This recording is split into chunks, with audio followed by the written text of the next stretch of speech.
Okay, it's 3:43. I'm calling the meeting to order officially. We are well short of a quorum. So I see present, we have John King, Rob Hulick, and Autumn Howard, and Terry Gaffney. So as we have no quorum, we're going to bypass review of the minutes from the last two meetings, at least approval of the minutes. Is there anything in either of those sets of minutes that anybody saw that was an objection that I should be changing? No? Okay, so we'll leave them as they are until next meeting. My chairman's report. Just a couple of brief issues. The issue of reducing the number of commissioners will be brought before the RTM at the February 22nd meeting. Whether or not the RTM approves our request to reduce the number of commissioners from 15 to 9, as this meeting is being recorded, I am still putting out a request for any resident who has the time and the interest to volunteer to serve on our committee to please contact either Linda O'Leary or Karen Dunn in the Selectman's office at Town Hall. Next item on my report is our budget. The town administrator accepted our request of $2,500 for events and $4,000 for repair and maintenance. She in turn has put it into the proposed budget that will go before the RTM. I have not heard back on a request for capital funds for repair and improvement of our cemeteries. That's under capital requests, and I just wasn't smart enough to figure out how to find out where that is in the proposed budget. So I see we've just been joined by Loren Gomez. Hello, Loren. Hello, Mom. We are short of a quorum, Lauren, so we bypassed the reading and acceptance of minutes, and I'm just going over Chairman's report now. Okay. The third item on my chairman's report is, I know last month I asked each commissioner to try and carve out a couple of hours to go on a monuments tour. And I know the weather has not been conducive to doing so, but if you haven't done it yet, look for a nice clear day where you can get out and take a look at least some of the monuments on the list that I circulated. That's all I've got on chairman's report right now. Next item is Memorial Day Parade update. And though the probability, I hate to use that word, but the probability of a state-imposed COVID-related 19 sanctions may ultimately preclude our ability to sponsor a full-blown parade as we would like to do. We have continued to go ahead with planning on doing so. We will monitor on a weekly basis when it will or will not be necessary to make a decision one way or another. But for right now, we're making all the plans to have a full parade. We've contacted Good Wife Shopping Center about utilizing the parking lot. We've contacted the town's insurance people. We've initiated the response for flyover requests. So we're making all the moves as though Memorial Day will happen. The biggest issue, and this is where I need everyone's help, is assembling potential candidates for both Grand Marshal and keynote speaker. The Grand Marshal should be a veteran. It would be nice if they have some tie to the town of Darien, particularly, whether in the past or in the present, but that's not necessary. If you know of a veteran of a high-ranking stature that deserves being so honored, that would certainly be acceptable. So I'd ask everybody to put on your thinking cap. Ask and don't just limit it to people you know. I mean, speak to your friends and associates, your relatives, your workmates, that because they may know some deserving veteran that you do not. Ditto on the request for a keynote speaker. The keynote speaker need not be a veteran. Quite a few times in the past, we've not had veterans.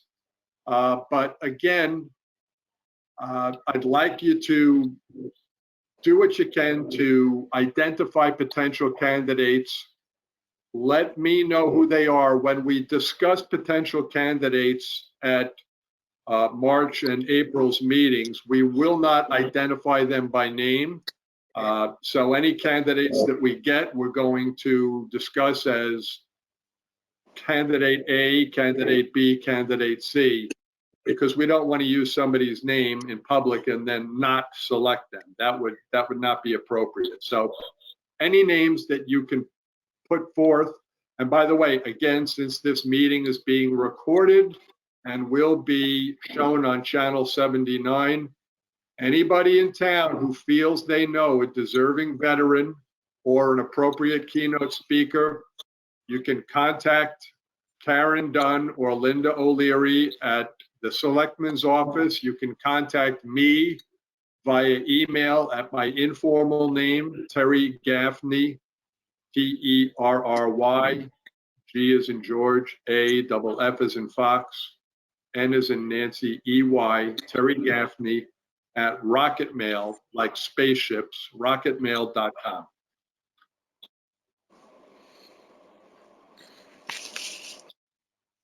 Cemetery subcommittee update. Mario Lombardi's family landscaping business has continued to do cleanup in River Cemetery. So we thank Mario for the work he's done. The two big questions coming up. One, which is immediate. The town was contacted the day before yesterday, or yesterday actually, by a local resident who has what we believe to be an abandoned cemetery adjacent to his lot. And he expressed concern to the town about a tree, which is a large tree, which is tilting toward his property, potentially toward his house.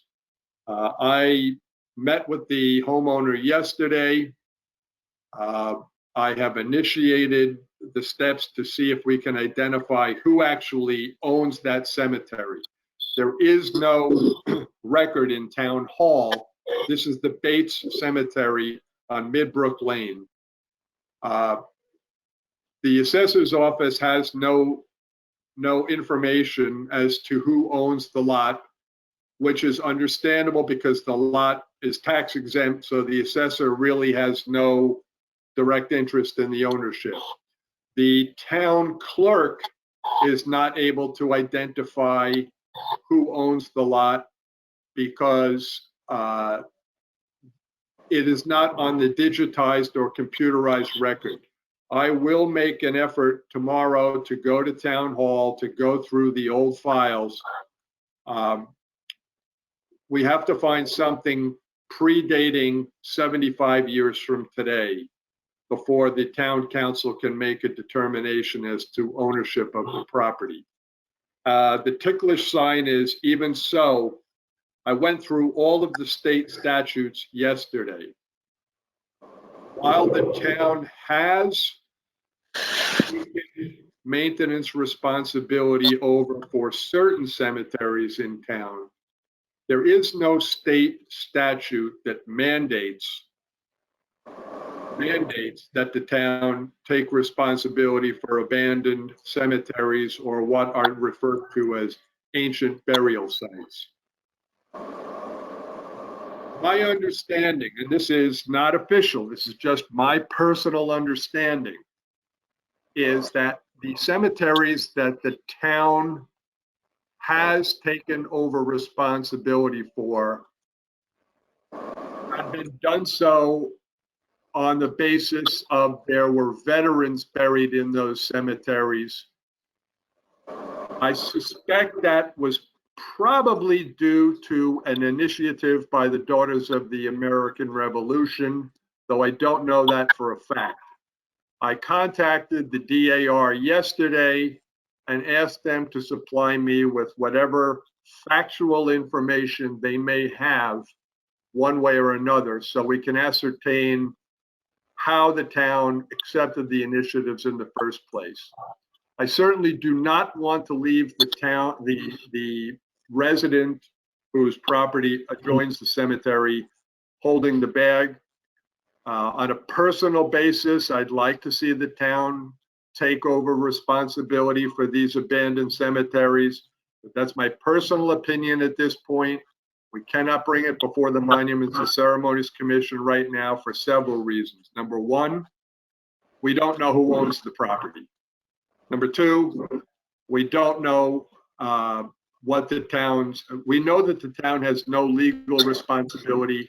We cannot bring it before the town yet because we don't have a quorum. In the interim, I've contacted a terrific tree guy. I cannot say that we have authority. I can't say that unfortunately, nobody has authority to remove that tree right now. So right now we're in limbo and we're hoping and praying nothing happens with that tree in the next 48 hours. Anybody want to comment on that?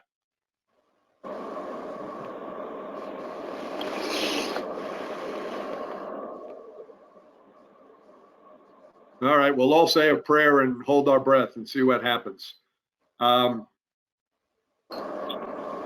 John King, hopefully I did supply you and Jim DeMark as members of the cemetery subcommittee a listing of state statutes last month. Did I forward that stuff on to you? I don't remember seeing the state statutes, but I did get a list of the cemeteries that we all, Jim and I went and visited every single one of them. Uh-huh. And we went with Mario to kind of get a budget, an idea to have an ongoing maintenance program to all of them. Unfortunately, we don't have that pricing yet. Okay, I'll send you some information, and in addition to what I may or may not have sent already, I'll send you the backup paperwork that I supplied to the town as justification for our request for $30,000 in funds for the cemetery cleanup. I have a suspicion, and this is what I wrote to the DAR yesterday. In the past, while the town has contributed some monies, the bulk of the monies and the sweat equity have come from volunteer private citizen sources, not from the town. So again, for those who will be listening on channel 79, we are looking for both hands and wallets to help with the cemeteries. And I can appreciate why some people would say, why do we want to spend money on dead people as opposed to living people? I'd start by being a smart aleck and saying we're all going to be dead people someday. So, but on a more important basis, that the cemeteries are a reflection of the pride of our town and our community. Yes. And I think anybody who drives along the post road from Stamford into Darien and remembers how awful that cemetery looked 3 years ago, and while it's still not as pristine as we'd like it, it's moving in the right direction. And there's been a lot of work done. I mean, Sharon Kells and Tracy Root, and and Karen and Dave Pollitt in particular, and Becky Siciliano. Yeah, Becky. I mean, but the Masons. I mean, if you look at the cemetery next to the Masons Lodge on the other side of town, it's a source of pride in town, and I'd encourage anybody who has the time, the interest, and the money to help out. Please do so. Yeah. I just want, Terry, I want to make an observation, just what I observed. We went to every one of the cemeteries. They are in real need of cleanups, leaf, removal, tree removal.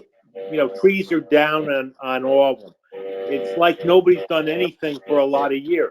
And I don't think it's a complicated thing. It's just that we need to know how much money we need each year to have a maintenance program. I know you guys can hear me. Yes, I think Yeah, it's like I'm getting background noise. We can hear you. The background noise is probably my computer, but yes, we can hear fine.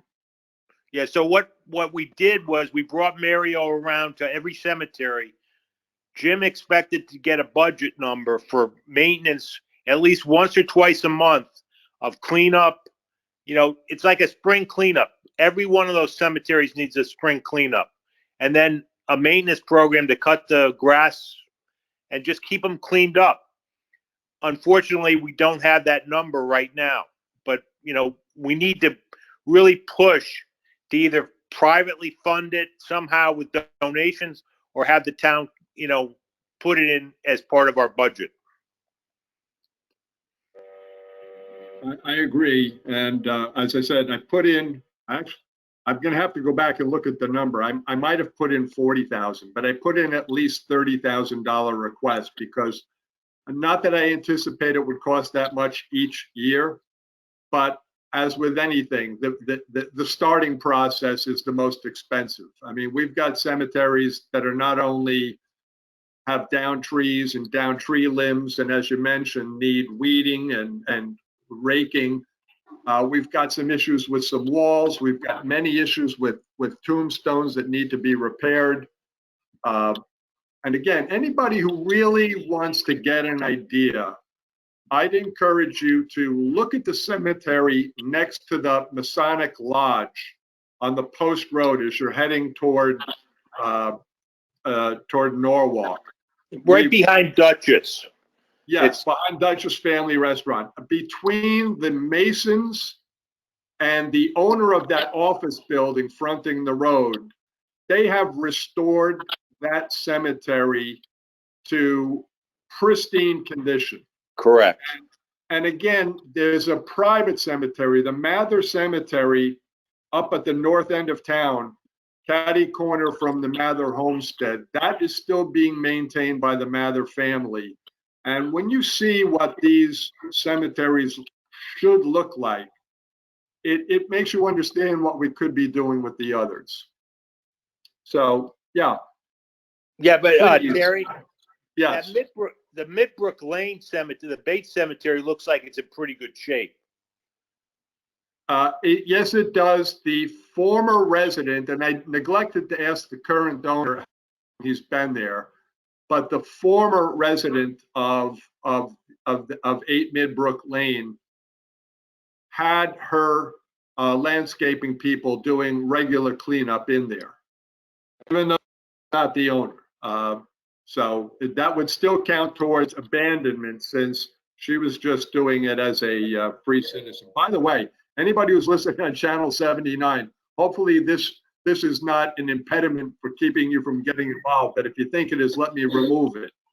Anybody who gets involved cleaning, repairing, restoring abandoned cemeteries is by state statute not liable for anything that they may do while they're in there. So you're not going to, I mean, if you do something that causes some harm somewhere, you will not be liable. So that you need, hopefully that was not the impediment, but if it is, it's no longer an impediment.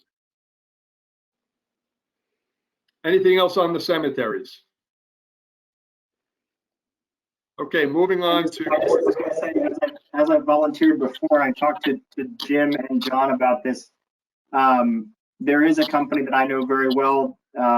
They can come out and take a look at repairing headstones and any other kind of concrete stuff we have in there. Once we have some visibility after the snow, I'm happy to have them into any of the cemeteries to take a look. So. Yeah, and Rob, I think that's really important because some of these gravestones really need some tender, loving care. Yeah.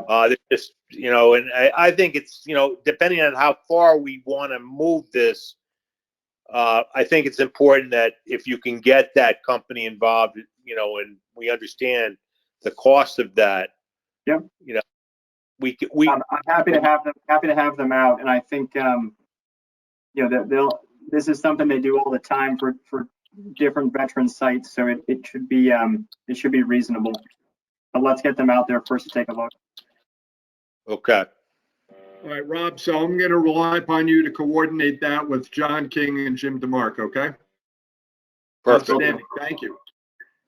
Yeah, and I don't know if you guys have ever been to the Waterbury Cemetery on Mansfield Avenue. It's very hard to get to, but there's a Civil War guy buried in there. And that's really been neglected and I would say abandoned. And it needs some real tender, loving care. Okay. All right, moving on to Wartime Veteran Street Sign Program. I'm basically repeating what we said last month. The commission is accepting applications for consideration for our Wartime Veterans Street Sign Program. Applications are available on the town website and in the First Selectman's office as well. Nominees must have served during wartime in a theater of conflict and have made a demonstrable contribution to the community here in Darien as well to be considered. Incomplete applications cannot be processed.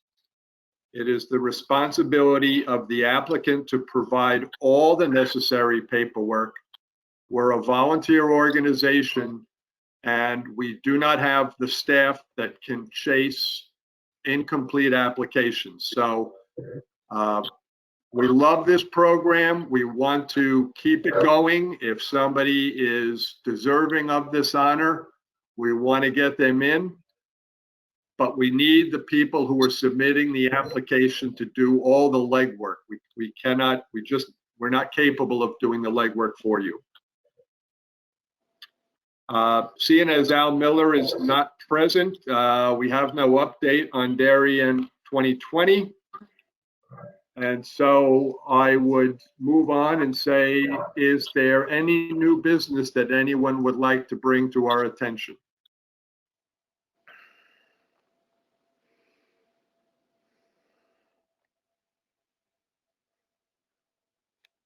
Okay. Hearing no new business coming forward, I would ask, do we have anybody who wants to make a motion for adjournment?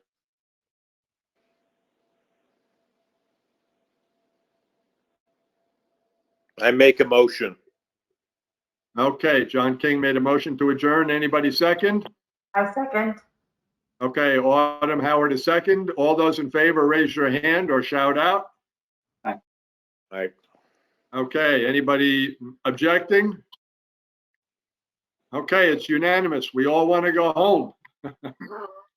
So at, and even the baby wants to go home.